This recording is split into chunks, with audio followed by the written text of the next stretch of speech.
Chapter 191. Matthew Hesh sat at the long conference table in the White House Situation Room, surrounded by advisors, scientists, and military personnel. The telegraph operator read aloud the latest message from Dr. Hall in Chicago. Patient's condition steadily improving, second dose administered, continuing close monitoring. The room fell silent for a moment. Everyone processed the significance of the report. This was the first real sign that the experimental treatment might be working. Relief washed over the room, but Matthew remained cautious. Improvement is good, he said, breaking the silence, but it's just one case. We need a broader set of data. Start preparing other hospitals to begin controlled trials. Coordinate with governors to establish secure transportation for supplies and medical personnel. Henry Collins, Matthew's chief of staff, nodded and jotted down notes. Understood, Mr. President. Well, contact the necessary authorities immediately. Good, Matthew replied, but security is going to be crucial. There are still fears, rumors, and misinformation spreading faster than the disease itself. If the public gets wind of this too soon, panic could disrupt the rollout. General Carter Hayes, who had been quietly observing the discussion, leaned forward. Mr. President, we should increase the presence of the National Guard in major cities. If unrest breaks out, we'll be ready. Matthew considered this. He didn't want to escalate the military's role unless absolutely necessary. The last thing the nation needed was to appear as though it was under martial law. Deploy guards near hospitals and critical infrastructure. But keep them discreet. I don't want this to look like a crackdown, Matthew instructed. We're here to protect and support the people, not intimidate them. Understood, sir, Hayes replied with a nod. Amber, who had quietly entered the room moments earlier, approached Matthew and placed a hand on his shoulder. You've been at this all night. You need rest. Matthew shook his head. I'll rest when this crisis is over. Right now, every minute counts. Matthew joined a live broadcast to update the nation on the situation. The press had been clamoring for information about the outbreak and the government's response. Rumors of secret research and experimental treatments had begun to surface in newspapers. Standing at the podium in the East Room of the White House, Matthew faced a sea of reporters. Cameras flashed, and the murmur of conversations faded as he began to speak. My fellow Amarathians, he said in a steady voice, our nation is facing one of the greatest public health crises in its history, but I want to assure you that we are making progress. Our scientists, doctors, and researchers are working tirelessly to develop effective treatments. He paused for a moment, letting his words sink in. Enjoy new tales from Novelbin. This morning, I received promising reports from Chicago. An experimental treatment has shown initial success in stabilizing a critically ill patient. While it is too early to call this a cure, it is a step in the right direction. The reporters erupted with questions, their voices overlapping. Matthew raised his hand to silence them. I know you have many questions, he continued. We will provide updates as more information becomes available. I urge everyone to remain calm and to follow the guidance of public health officials. We are in this together, and together we will overcome this crisis. Despite Matthew's efforts to maintain order, panic continued to spread in some regions. In New York City, a mob of angry citizens stormed a hospital, demanding access to the experimental treatment. Rumors that only the wealthy and powerful would receive the medicine fueled their outrage. Matthew received a telegraph from the city's mayor requesting immediate federal assistance. The situation was spiraling out of control. We need to act fast, Matthew said during an emergency meeting with his cabinet. We can't allow public trust to erode further. Amber, who had been quietly observing, spoke up. What about a public demonstration? Show the people that this treatment is being distributed fairly. Have trusted community leaders involved so that it's not just coming from the government. Matthew nodded thoughtfully. That's a good idea. We'll arrange a live demonstration of the treatment process, with doctors and patients from different backgrounds. Make it clear that no one is being left behind. Secretary of Health Dr. Frederick Hall agreed.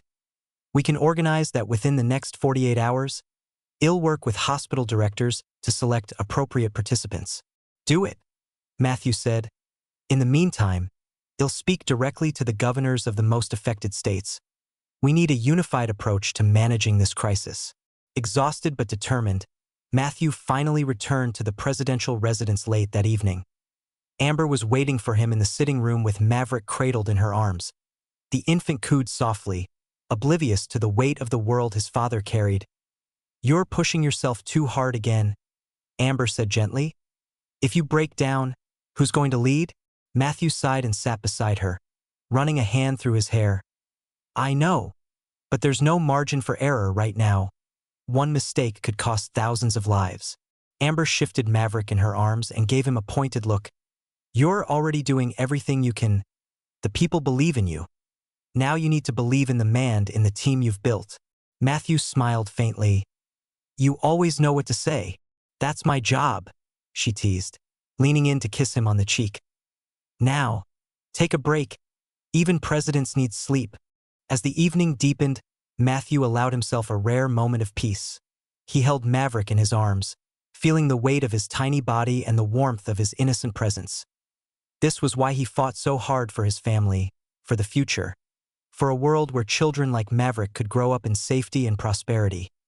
The crisis was far from over, but for now, he drew strength from the quiet comfort of his family. Tomorrow or the next day would bring new challenges, but Matthew Hesh was ready to face them head-on.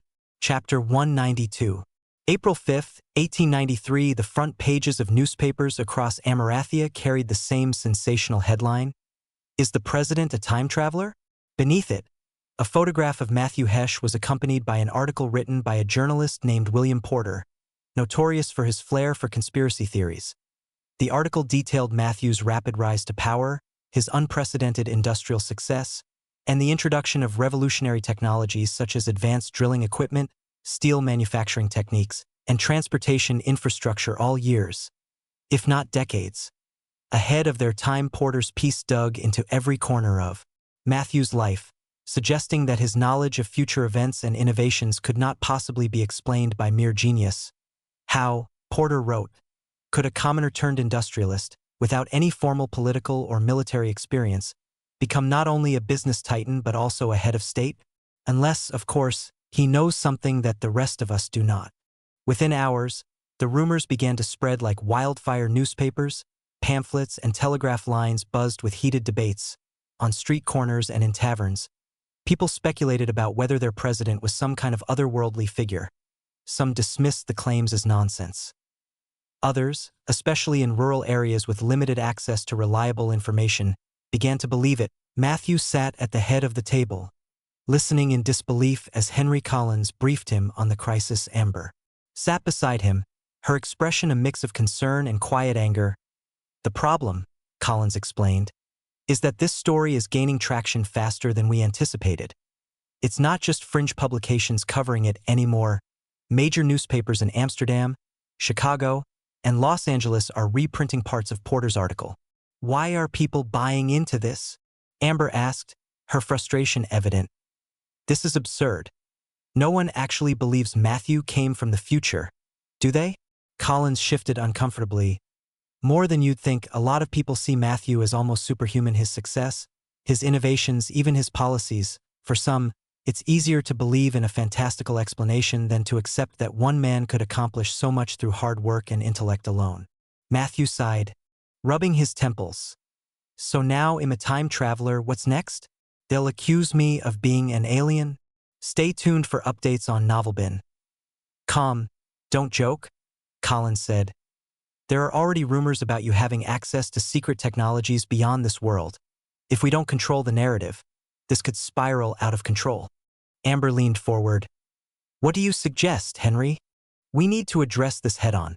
A public statement denying the rumors, combined with testimonials from people who've worked with Matthew for years.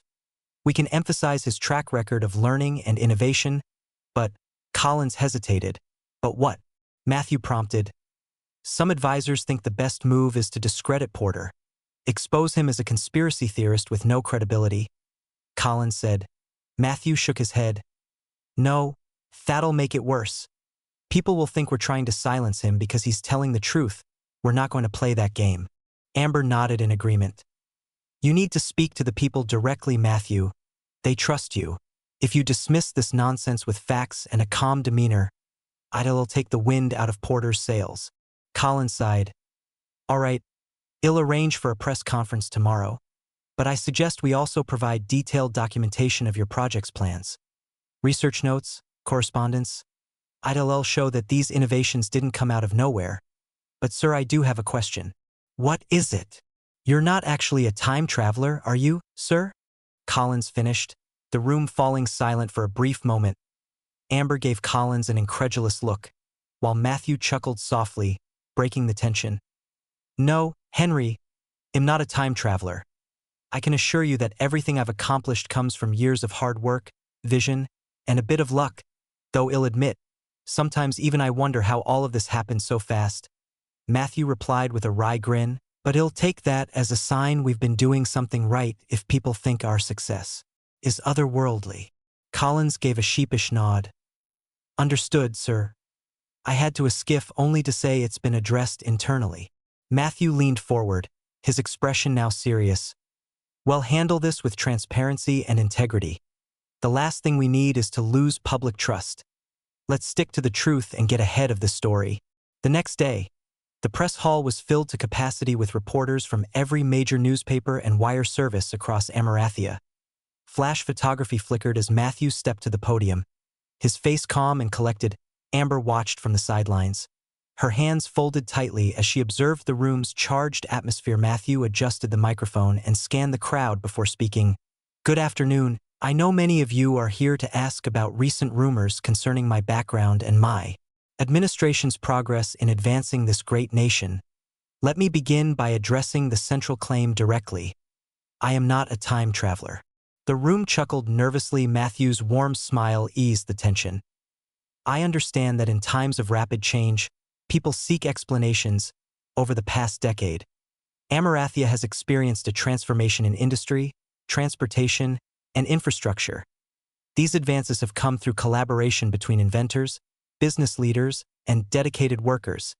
Nothing about these changes is magical, supernatural, or the result of knowledge from the future. Reporters scribbled notes as Matthew continued. For transparency, my administration will be releasing detailed records on every major innovation introduced under my companies and during my governorship. You will find correspondence with engineers, research teams, and financiers, all evidence of the hard work that made these advancements possible. A hand shot up from the crowd. It was William Porter himself, the journalist responsible for the article. Mr. President, Porter began, even if we take your word at face value, how do you explain the accelerated pace of your success? Can you provide any precedent for this level of industrial and political growth? Matthew didn't flinch. He had anticipated this. That's a fair question, Mr. Porter. The answer lies in seizing opportunities and understanding the needs of a changing world. When I saw the potential for oil to revolutionize our industries, I invested in it. When I noticed our railways and factories lagging behind global competitors, I took decisive action to modernize them. Progress happens quickly when you combine vision with action and when you have a nation of hardworking people behind you. Porter jotted down notes but remained silent. Another reporter spoke up. Do you believe these rumors are politically motivated, sir? Matthew paused thoughtfully. I won't speculate on motives. What I will say is that in times of change, fear often drives misinformation. People may be uncomfortable with rapid progress, and that's understandable. But I encourage every citizen to ask questions, seek facts, and trust in reason. Our nation will only grow stronger if we stand by the truth. The room erupted in applause, an unusual response for a press conference. Matthew glanced at Amber, who gave him a nod of approval, but for Porter, he was not done yet. Chapter 193. William Porter sat at his cluttered desk, stacks of files and documents surrounding him. The president's calm and calculated press conference had quelled much of the hysteria around the time travel rumors, but Porter wasn't ready to give up. Something still didn't add up. Matthew Hesch's rise was unprecedented, and Porter was determined to find out the truth no matter how deep he had to dig. The office of the Amarathian Times buzzed around him, with telegraph operators transmitting the latest headlines. Porter waved off a colleague who offered him coffee and focused on his notes. He had acquired detailed records from several public archives, including contracts, property deeds, and business agreements tied to Matthew's early ventures. So far, there were no glaring anomalies, but one thing stood out. Hesch had no documented business network or notable mentors before his first major success. Where did you come from, Hesch? Porter muttered to himself. Porter retrieves a file about Matthew's past. In his early days, he worked as a secretary for Rail Master Stone. Perhaps that man has the key for all the mystery. A week later, William Porter adjusted his bowler hat and tightened his coat as he stepped off the train at Sylvania Station. The state of Sylvania, nestled between bustling trade routes, had once been a critical railway hub during the early industrial expansion.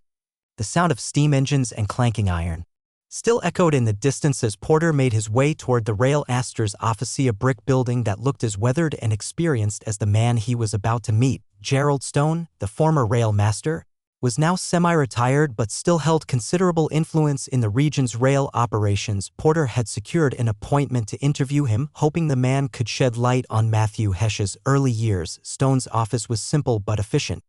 Blueprints of railway lines adorned the walls, and a large clock ticked steadily behind the desk. Stone himself, a broad-shouldered man with a bushy white mustache, sat reviewing a timetable when Porter entered. "Mr. Porter, right?" Stone's voice was gruff but welcoming. He extended a calloused hand, which Porter shook firmly. "Yes, sir. Thank you for meeting with me on such short notice. Any excuse to talk about railroads and the old days is good enough for me," Stone chuckled, motioning Porter to sit. "So, you're here to ask about young Matthew, aren't you?" Porter nodded. "That's right. I understand he worked for you during his early years. I'd like to hear more about that." Stone leaned back in his chair, stroking his mustache thoughtfully. "Hesch, now, there was a kid full of surprises. I hired him on a whim. Honestly, scrawny little thing, didn't look like he could lift a wrench.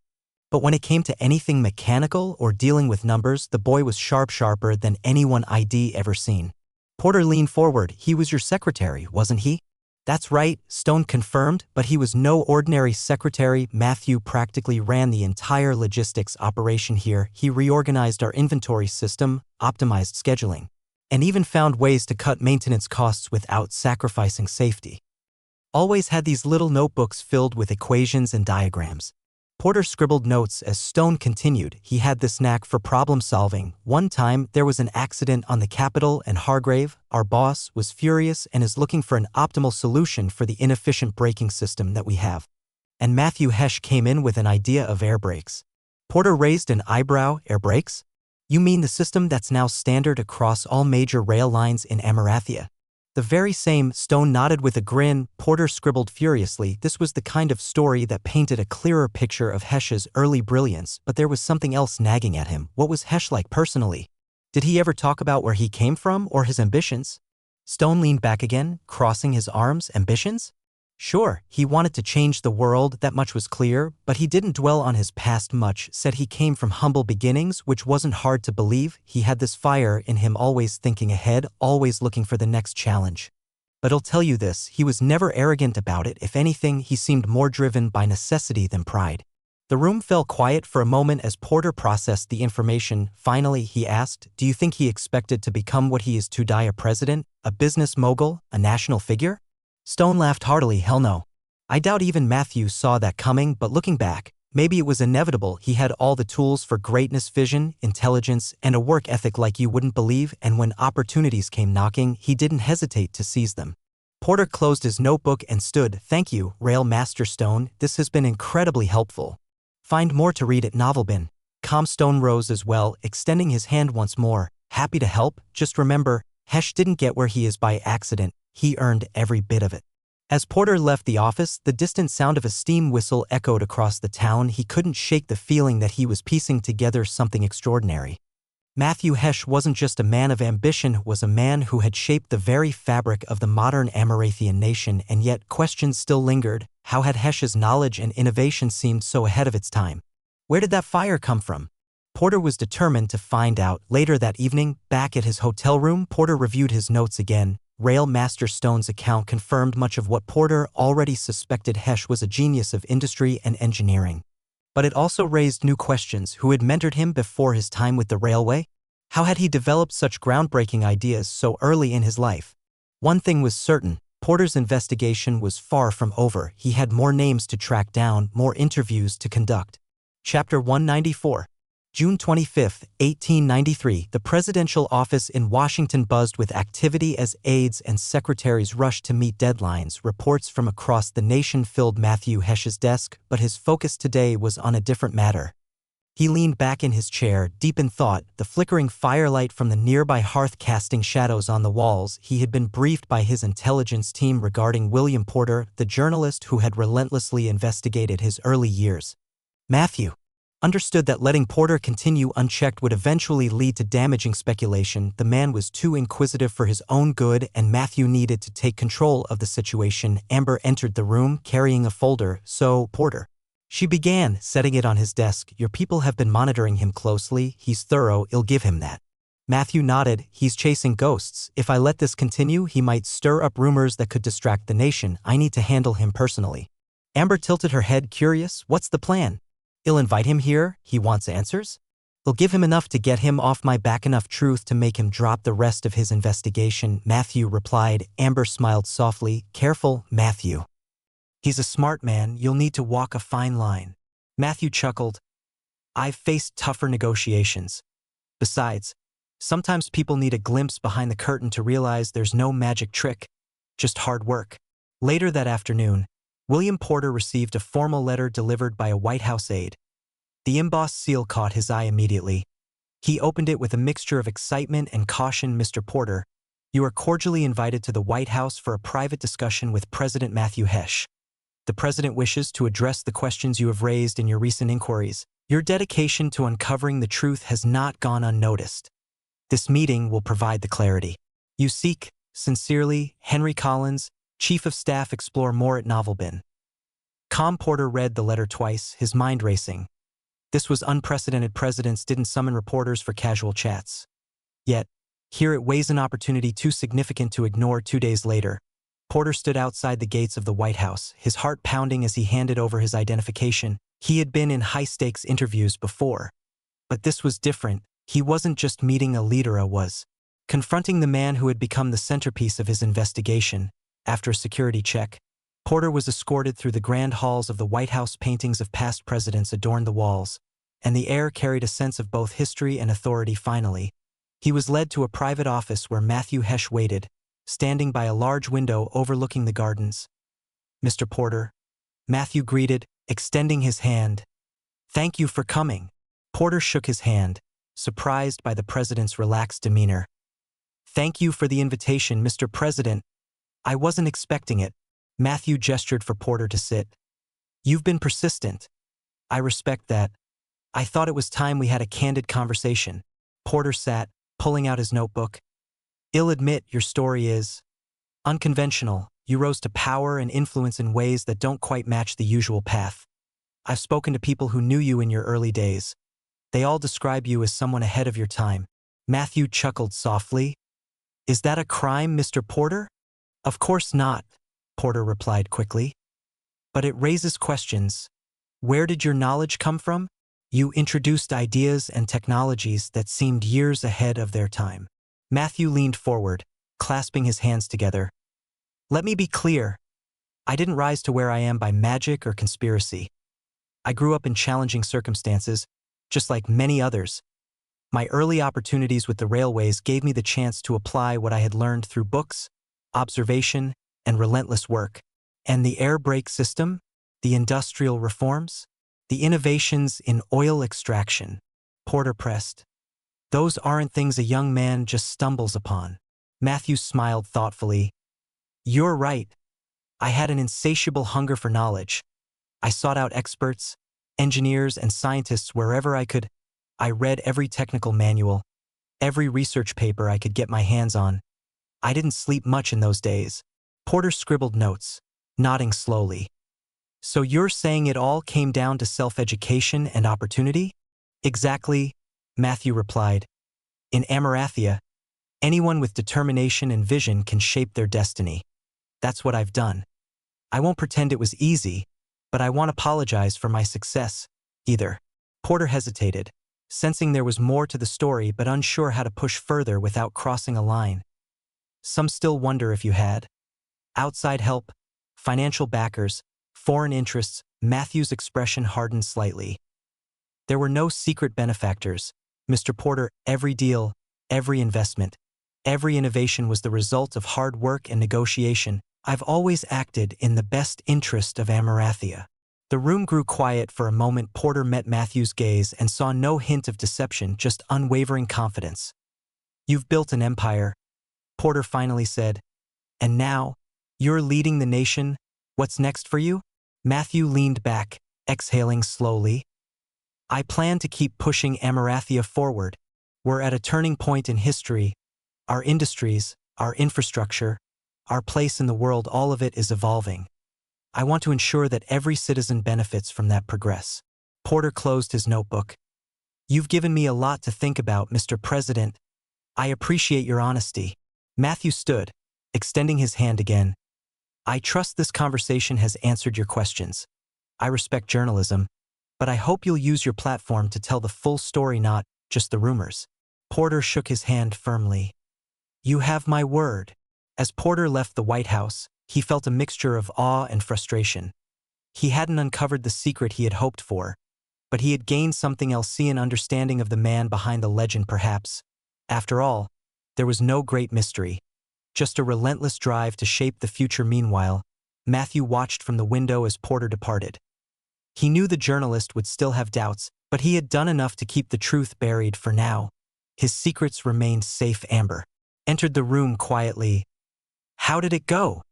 Hell, back off for now, Matthew said. But we'll keep watching him. We can't afford to let anyone dig too deep.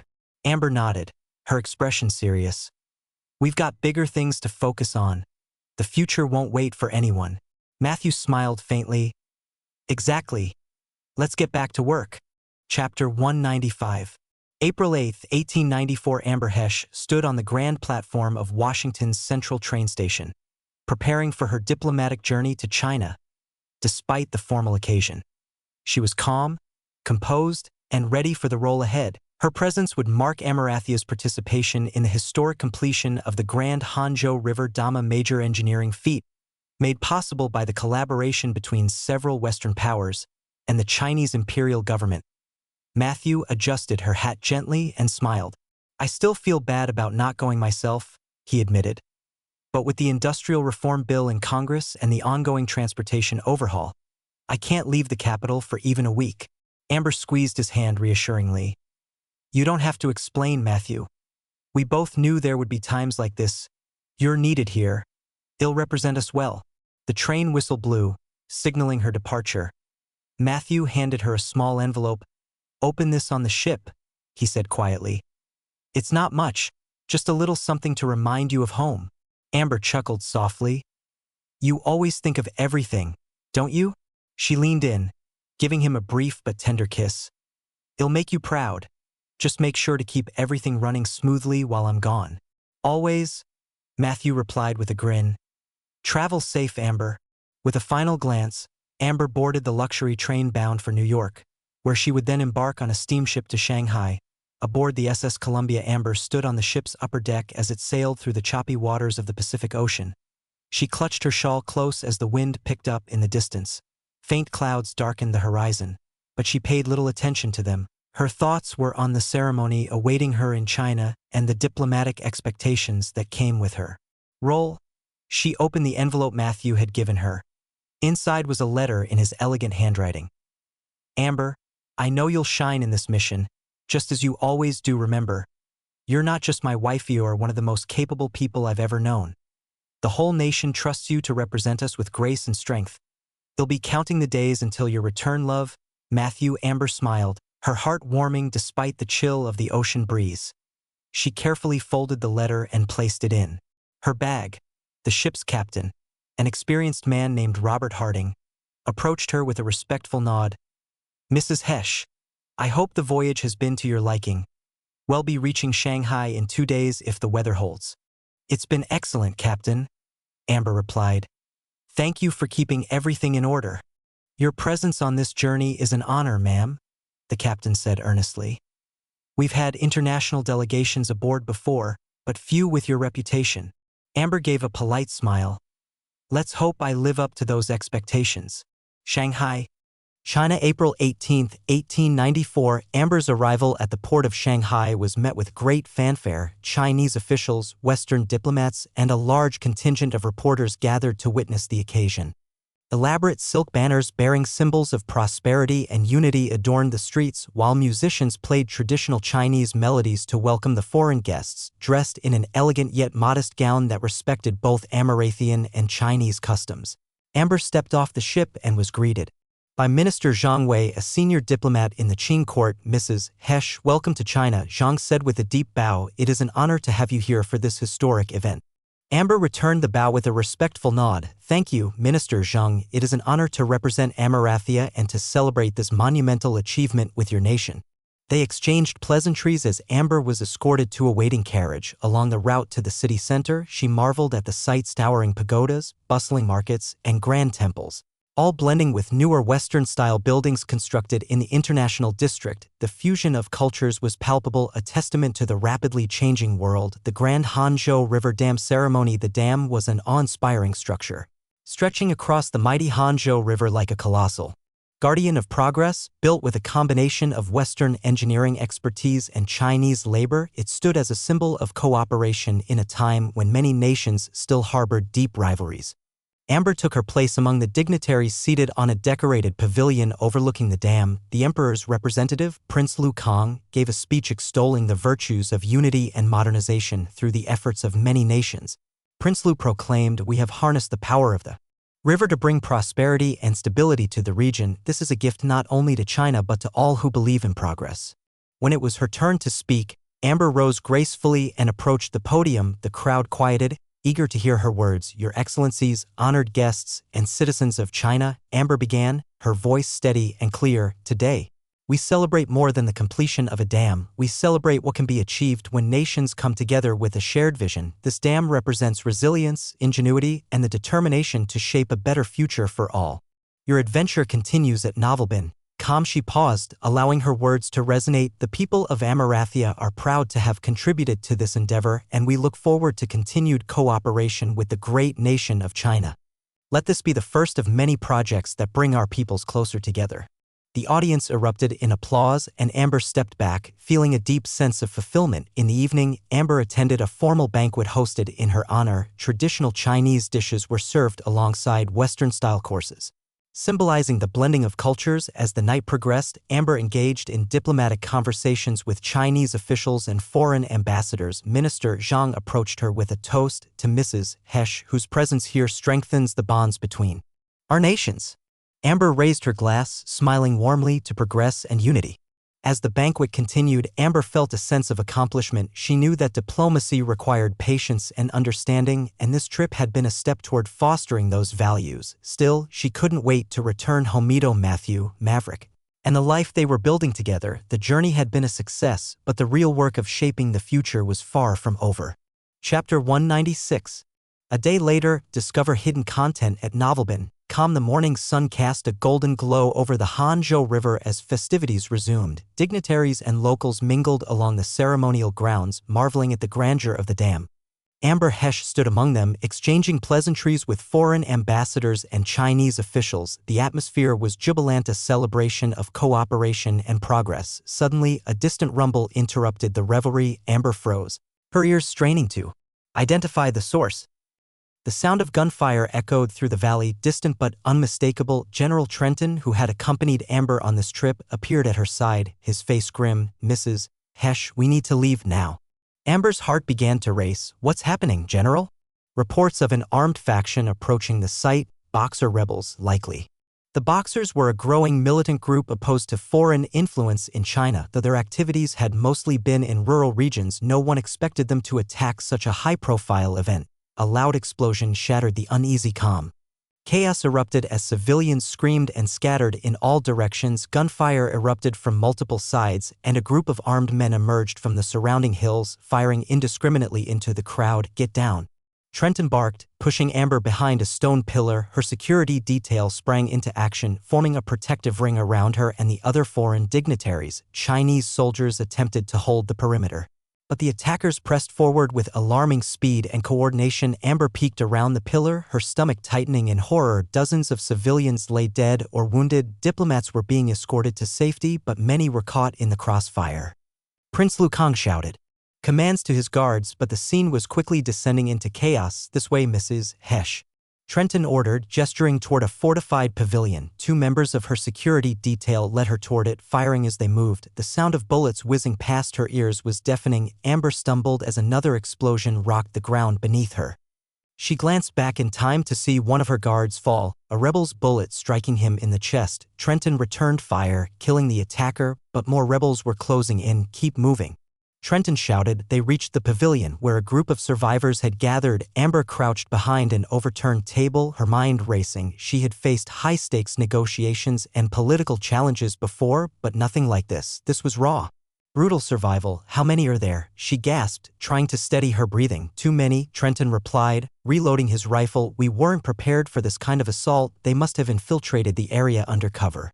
Another wave of gunfire rained down on their position. Several guards were hit, their bodies slumping to the ground. The rebels advanced relentlessly, their war cries filling the air. Trenton fought valiantly, but his forces were being overwhelmed.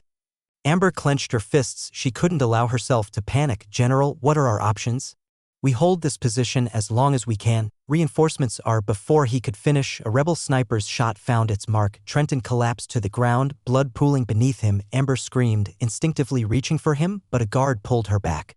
They've breached the perimeter, another guard shouted. We have to retreat. There's nowhere to retreat to, another voice countered. Amber's vision blurred as the situation spiraled further out of control. The pavilion was surrounded. One by one, her guards fell, their defensive line breaking under the onslaught. Rebels stormed the structure. Subduing anyone who resisted, a rough hand grabbed Amber's arm, yanking her to her feet. She struggled, but the rebels' grip was ironclad. Her captor barked orders in Chinese, and she was forced to march alongside other captured dignitaries, including Prince Lu Kang and several Western diplomats. The rebels dragged their captives through the devastated ceremony grounds. Fires burned in the distance, and the once celebratory scene was now a nightmarish battlefield. Amber spotted survivor civilians cowering behind debris, injured and terrified. You'll regret this, Lu Kang said defiantly to the rebel leader. The Imperial Army will not stand for this act of terror. The leader, a wiry man with a scar across his face, laughed harshly. The Emperor's court is full of cowards who have sold our nation to foreign devils. We are the true defenders of China. Today, we send a message. Amber's mind raced. She had to stay calm, find a way to reason with these men, or at least buy time. But the rebels showed no signs of negotiation. They were fanatics, driven by hatred for foreigners and a desire to purge foreign influence from their land. The captives were marched into a nearby village that the rebels had seized. Amber was shoved into a makeshift holding area, small, dilapidated temple repurposed as a prison. The doors were barred, and armed guards stood watch outside. Are you hurt? Amber asked Prince Lu, who sat beside her, his face pale but determined. No, but this situation is dire, he replied. The Boxers have grown bolder than we anticipated. If they hold us long enough, they'll use us as leverage. Amber swallowed hard. We can't let that happen. Reinforcements must be on the way. I hope so, Lu muttered. But until then, we are at their mercy. The other captives murmured in fear and exhaustion. Amber leaned her head against the cold stone wall, her mind racing for solutions. She had survived the horrors of war before, but this was different. Now, she was not only a prisoner but a symbol, one the rebels intended to exploit. I won't give up, she whispered to herself. Matthew, hold on for me. You get up, ordered one of the Boxers to Amber. Amber didn't follow his orders and introduced herself. I am the First Lady of the Great Republic of Amarathia. You surely know what will happen if you were to lay your hands on me. I said get up. The Boxer rebel smashed the butt of the rifle to Amber's face, causing it to bleed. Your Excellency! Prince Lu rushed to see if Amber was okay, and she wasn't. She was bleeding from the nose and was hurt badly. They will incur the wrath of the great Amarathian army if the president were to find about this. Chapter 197. The White House, Washington, D.C. The morning air in the White House was thick with tension. Matthew Hesh sat in the Oval Office, scanning through reports and briefing documents, his usual routine of handling state affairs. The hum of political discussions and bureaucratic meetings echoed through the halls. But then a sharp knock on the door. Mr. President! Henry Collins, his chief of staff, burst into the room, his face pale and his breathing uneven. Behind him followed General Carter Hayes, his top military advisor. The urgency in their expressions sent a chill down Matthew's spine. Matthew rose from his desk, instantly alert. What is it? Collins hesitated for a moment, then stepped forward and placed a telegram on the president's desk. Sir, we just received this from our embassy in Beijing. There's been an attack. The Boxer rebels struck during the dam ceremony in Hangzhou. Matthew's heart pounded against his ribs. His hands clenched the edge of the desk. Amber was there. Hayes nodded grimly. Yes, sir. Reports say the attack was sudden and violent. There were heavy casualties. The situation is still unclear, but we do know that multiple foreign dignitaries, including Amber Mrs. Hesh, were at the scene when the attack happened. A cold dread crept over Matthew. His mind reeled, trying to grasp the implications of their words.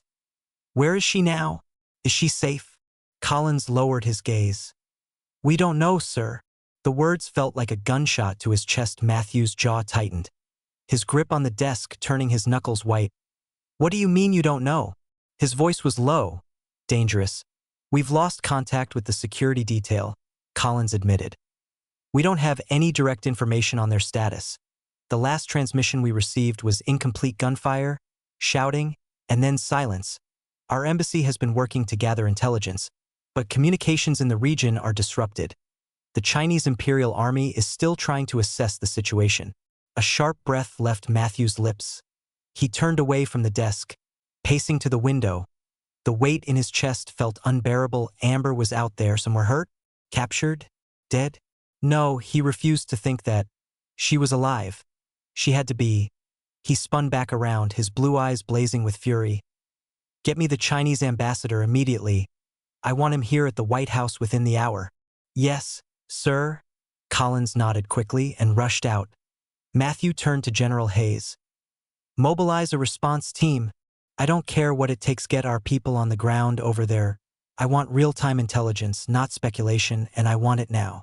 Sir, with all due respect, Hayes started cautiously. We can't just send troops into China without proper authorization. If we violate their sovereignty, it could escalate tensions to full-scale war. Matthew's hands slammed onto the desk. And what do you expect me to do? Sit here and hope my wife comes back to me in one piece? Silence. The air in the room felt heavy. Hayes stood firm, his years of military experience keeping him steady in the face of Matthew's rage. We will act, Mr. President, Hayes said firmly. But we need to act smartly. We don't know who's behind this attack yet, whether it's rogue elements or something more coordinated. If we go in blind, we risk endangering Amber even further. Matthew took a deep breath, forcing himself to steady. Hayes was right. Charging in recklessly wouldn't save Amber. It would only make things worse, but doing nothing wasn't an option either. Send a coded message to the Amarathian embassy in Beijing, Matthew ordered. Tell them to find out everything they can. I want our intelligence officers on this immediately, and discreetly reach out to our allies in the region, Japan, the British in Hong Kong. We need to know who we can rely on if this situation escalates. Understood? Hayes said. Saluting before exiting the room, Matthew sat down at his desk, his fingers pressed against his temples. The minutes stretched into an eternity. He kept replaying memories of Amber in his mind, her laughter, her determination, her warmth. She was strong, but she was in enemy hands now, and he couldn't do a damn thing. Not yet. A knock at the door. Collins reappeared. Sir, the Chinese ambassador has arrived. Matthew straightened. Send him in. Read the latest on Novelbin. Calm. A moment later, Ambassador Zhou entered, his expression cautious but composed. The Chinese diplomat bowed respectfully. Mr. President, I came as soon as I received your request. Matthew wasted no time. Ambassador, tell me everything your government knows about the attack. Where is my wife? Zhou unfolded his hands in front of him. Mr. President, first allow me to express our deepest condolences. This tragedy was not something the imperial court wished for. The attack was unexpected, and our forces are already engaged in containing the Boxer rebels responsible. Matthew leaned forward, his voice edged with steel. That doesn't answer my question. Where is Amber? Zhou hesitated. We do not have confirmation on the status of all foreign dignitaries. However, intelligence suggests that the rebels have taken hostages. Your wife may be among them. Matthew's blood ran cold. The ambassador continued, his voice measured. His Imperial Majesty the Emperor has ordered immediate action to suppress the rebels and rescue any captives. I assure you, Mr. President, we are doing everything in our power. Matthew's fingers curled into fists. Not good enough. I want Amarathian involvement. I want my people on the ground, working with yours to retrieve my wife and any other hostages. And I will not accept bureaucratic delays. Zhou looked troubled. Mr. President, we must tread carefully. If Amarathian forces operate within China's borders without proper agreement, it could be seen as an act of aggression. Matthew stood, looming over the ambassador. His voice was dangerously quiet. If anything happens to my wife because of delays, you will see Amarathian aggression, and I promise you, it will not be diplomatic. A tense silence filled the room. The ambassador swallowed hard, shifting uneasily. Finally, Zhou nodded. I will relay your demands to the imperial court. We will do everything within our power to ensure her safe return. Matthew didn't sit back down. He didn't thank the ambassador. He simply gave a single nod. See that you do, he said coldly. Zhou bowed slightly before turning and exiting the office. As soon as the door closed, Matthew turned to Collins. Prepare a war council. I want every option laid out on the table. If we need to force our way in, I want to know exactly how we can do it. Collins nodded. Yes, Mr. President. Matthew exhaled sharply. His mind was set. If China wouldn't bring Amber back, then he would, one way or another. Chapter 198.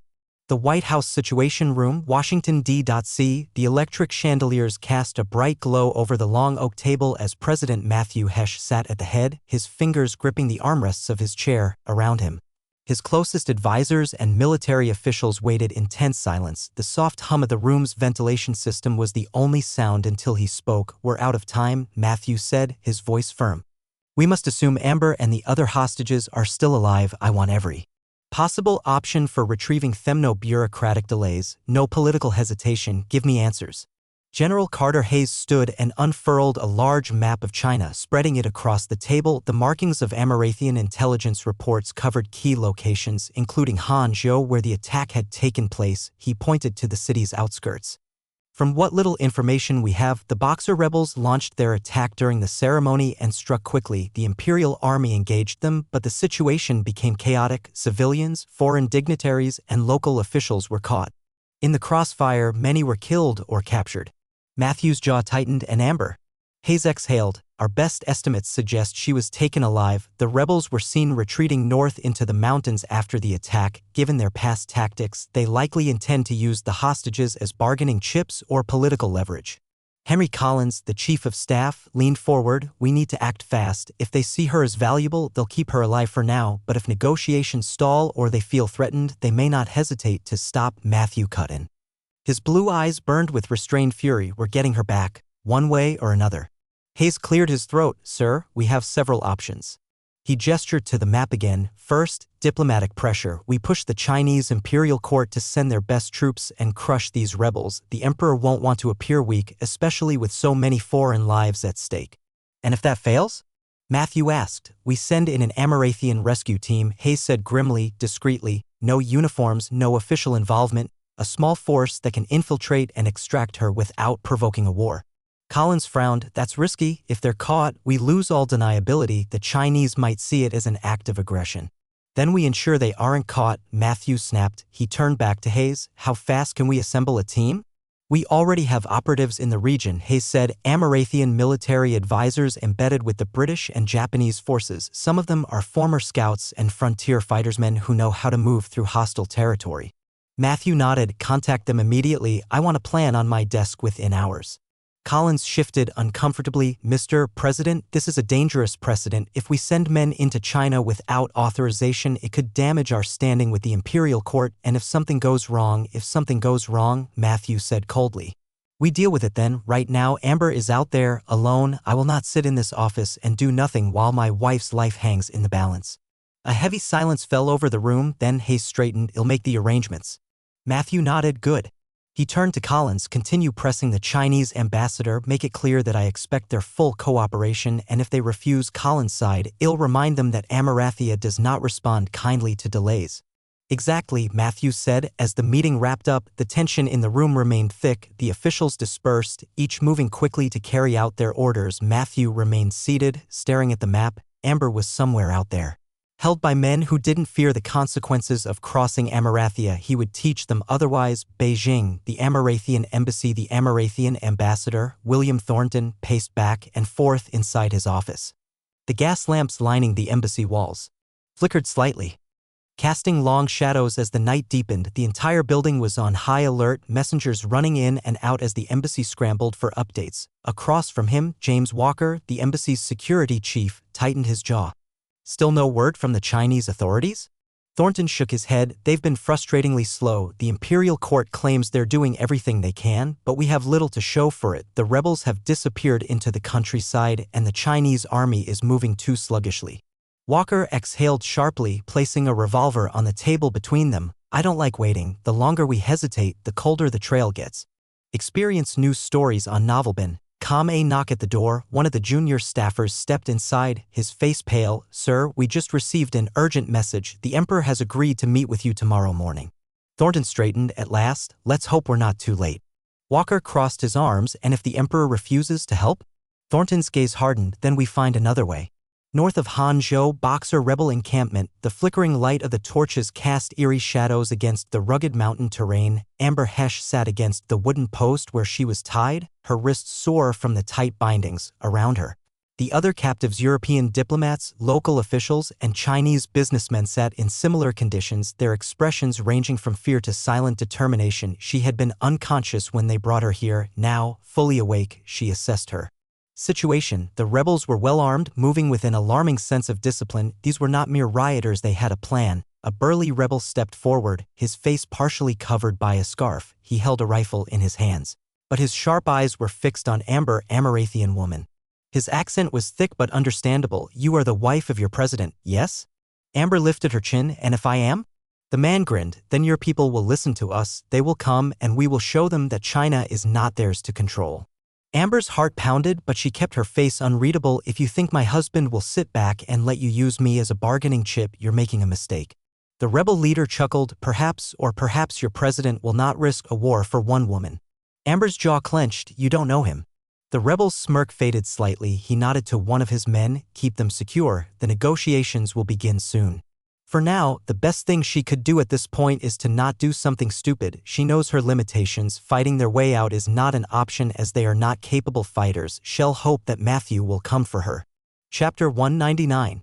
The night air was cold in the mountains, the wind howling through the trees as the flickering torches illuminated the rebel camp. Amber Hesh kept her posture straight despite the aching in her arms and legs. She had no illusions about her situation. She was a hostage, and the rebels were using her as leverage, but that didn't mean she was powerless. Her gaze flickered to the other captives. Some were whispering amongst themselves, trying to make sense of their situation. Others sat in defeated silence. Fear was the enemy here. If they let panic take hold, it would only make them weaker. Amber exhaled slowly, her breath misting in the cold air. Matthew is coming. I know he is, but time was against them. The longer they remained in captivity, the more unpredictable the rebels would become. Her thoughts were interrupted by approaching footsteps. The rebel leader Zhou Liang strode toward her, flanked by two guards. He crouched in front of her, eyes studying her with an unsettling curiosity. You seem quite calm for someone in your position, he remarked. Amber met his gaze, her expression unreadable. Panicking wouldn't help me, would it? Zhou chuckled. No, it wouldn't, but tell me, Mrs. Hesh, how much is your husband willing to risk for you? Amber's jaw tightened. You don't want to find out. The rebel leader smirked, leaning closer. We shall see. He stood up, turning to his men. Prepare the message. We send it to Beijing by morning. Amber's stomach clenched. Message? One of the guards nodded and disappeared into the darkness. Rest well, Mrs. Hesh, Zhou said as he walked away. Tomorrow will be an important day. Amber suppressed a shiver, not from the cold, but from the weight of what was coming next. The next day in Beijing, the electric lamps flickered inside the Amarathian embassy as Ambassador William Thornton stood by the window, watching the darkened streets of Beijing. He had barely slept, waiting for news. A sharp knock at the door pulled him from his thoughts. James Walker, the embassy's security chief, entered, his expression grave. We just received a message from the imperial court. Walker said, the Emperor will meet you in 2 hours. Thornton straightened. Good, but that's not all, is it? Walker shook his head and handed him a telegram. Intercepted communication. The Boxers are sending a message, likely a ransom demand or a list of demands for the release of the hostages. Thornton scanned the message, his jaw tightening. Damn it, they want Amarathian withdrawal from Chinese affairs, immediate cessation of military advisors to Japan, and recognition of their legitimacy. Walker crossed his arms. We both know Hesh won't agree to that. No, he won't, Thornton muttered, but we need to get to those hostages before the Boxers decide to make a statement. Walker nodded. Our contacts inside the Chinese military say there's already movement. Some factions within the imperial court want to handle the rebels harshly, but they're divided. If we don't push the emperor to act, this could drag on for weeks. Thornton sighed. Then we push him. He turned, grabbing his coat. Tell the car to be ready. It's time we reminded the emperor that Amarathia does not wait. The White House, Washington, D.C. President Matthew Hesh stood in the war room, staring at the map of northern China. His fists were clenched behind his back as General Carter Hayes updated him. We've identified a potential extraction route, Hayes said. Pointing to the terrain on the map, the rebels are holding the hostages in an encampment here, north of Hangzhou. It's heavily guarded, but they're relying on the rugged terrain as a natural defense. That's where we can exploit their weakness. Matthew's jaw was tight. How soon can we get a team in? We have set up a team, General Carter Hayes continued, a small, highly trained unit Amarathian operatives working in the region along with British and Japanese allies. They're already in motion, awaiting the green light to proceed with the extraction. President Matthew Hesh leaned forward, his eyes locked onto the map sprawled across the table. His knuckles were white as he gripped the table's edge. What's their plan? Hayes tapped a spot on the map just north of Hangzhou where the rugged terrain provided natural cover. The rebels are holding the hostages in a mountain encampment. There's no easy approach. The area is well guarded, and a full-scale assault would risk Amber's life along with the others. Matthew's jaw tightened. Then we do this surgically. Tell the team to move in under cover of darkness. They extract the hostages quietly. No one gets left behind. Hayes hesitated. Sir, if things go sideways, they'll be outnumbered. Reinforcements will be hours away. Then they won't fail. Matthew's voice was cold. Absolute. Just inform the Chinese that we will be doing something. I hope they don't interfere with that. Discover hidden tales at Novelbin. The Chinese government are just playing it safe as there are a lot of Boxer sympathizers. If they were to act in a way that support the foreign ones instead of their own people, they'll be in a lot of trouble. Hayes paused for a moment before continuing. That said, the emperor is not fond of the Boxers, nor is he interested in letting them dictate China's foreign policies. If we move carefully, we can carry this out without provoking the imperial court. Matthew nodded, exhaling slowly. Then make sure our allies in Beijing are aware. The moment our team moves, I want the Chinese informed, but only once it's too late for them to stop us. Collins, who had been silently listening, finally spoke up. And if the Chinese see this as a violation of their sovereignty? Matthew turned to him. His expression cold. Then they'll have a choice to make. Either they let us retrieve our people, or they become complicit in their deaths. Silence filled the room. Hayes cleared his throat. Understood, sir. I'll make sure the team knows what's at stake. Good. Matthew glanced at the clock. Every second counted. Dismissed. As the room emptied, Matthew stayed behind, his gaze still locked on the map. His fingers traced the area where Amber was being held. Hold on, Amber, I'm coming. Chapter 200. North of Hangzhou Boxer encampment, Amber Hesh sat cross-legged on the cold, hard ground, her wrists still sore from the bindings that had been loosened just enough to allow her to eat. The air was thick with the scent of burning wood and damp earth around her.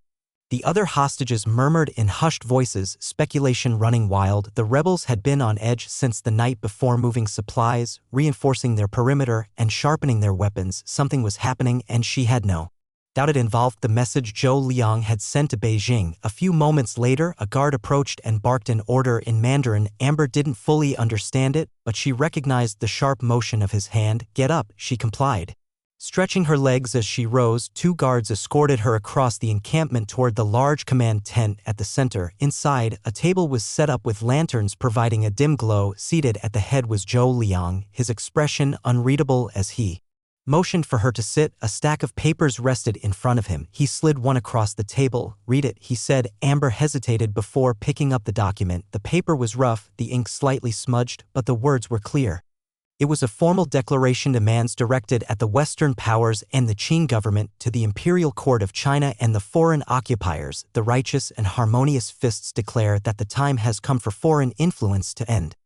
The humiliation of China at the hands of Western invaders must cease. We demand the immediate withdrawal of all foreign military advisors, the cessation of trade agreements forced upon our people, and the recognition of the Boxer Rebellion as the true will of the Chinese people. Failure to comply will result in the execution of the following hostages, beginning with the Amarathian woman, Amber Hesh, wife of the president of Amarathia.